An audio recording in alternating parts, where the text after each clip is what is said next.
Dans ma famille, la prison est une seconde nature. Monsieur Gris Camille, c'est l'oncle de maman. Il était en prison en 63. Arrêté, il faut comprendre. Ancien ministre du Travail.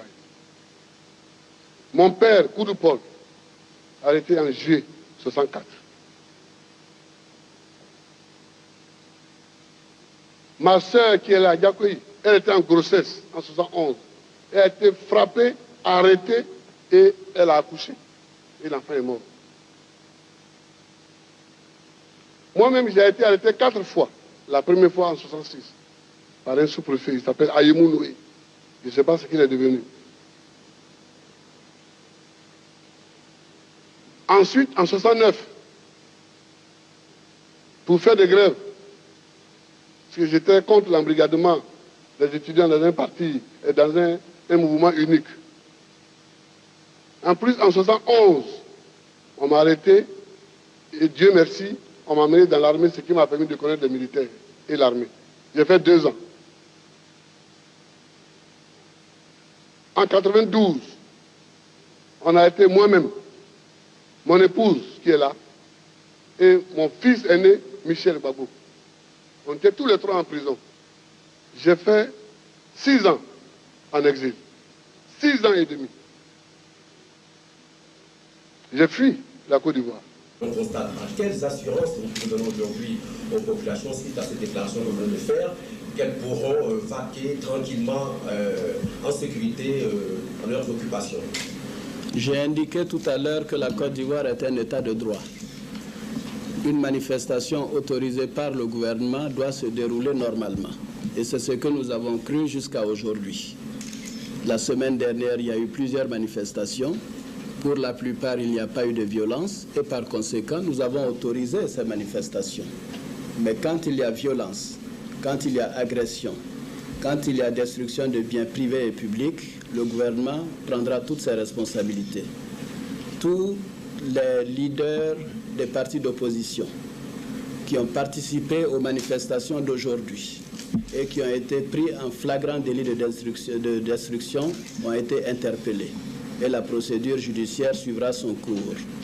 Les forces de l'ordre ont reçu toutes les instructions nécessaires pour faire leur travail avec tout le sang-froid nécessaire. Le droit sera respecté. J'ai été en prison, sous Ouattara. Quand j'ai été élu président, j'ai demandé qu'on me les amène. De temps en temps, je les regarde. Akrine comme un wanted de grand chemin, il fallait y croire. Hein. Bonjour, Madame la Présidente. Je vous remercie de me donner la parole. Je m'appelle Laurent Gbagbo. Je vois ici Laurent Koudou Gbagbo. Koudou, c'est aussi mon nom. Mais officiellement, sur les papiers, c'est Laurent Gbagbo. Voilà. Mais Koudou, c'est aussi mon nom. Hein. Donc, l'affaire indique bien qu'il s'agit de moi. Donc,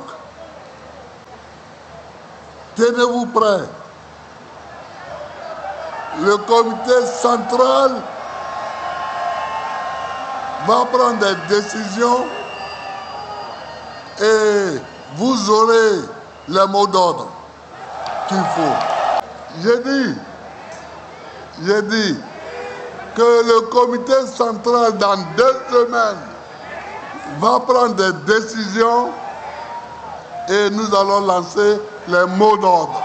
Mais je voudrais dire que tous ceux qui veulent absolument créer des incidents, dès demain, je donnerai l'ordre à la gendarmerie tout entière pour rechercher, poursuivre, arrêter et juger. Dû à la MACA, Maison d'arrêt et de correction d'Abidjan. Une prison qui, pourtant, fait peau neuve du fait de sa réhabilitation en attendant ses futurs pensionnaires. On prendra les rues un jour. On prendra les rues. Mais c'est pas quand ton adversaire t'attend dans la rue que tu y vas. Ouais. C'est pas quand il t'attend que tu vas le trouver.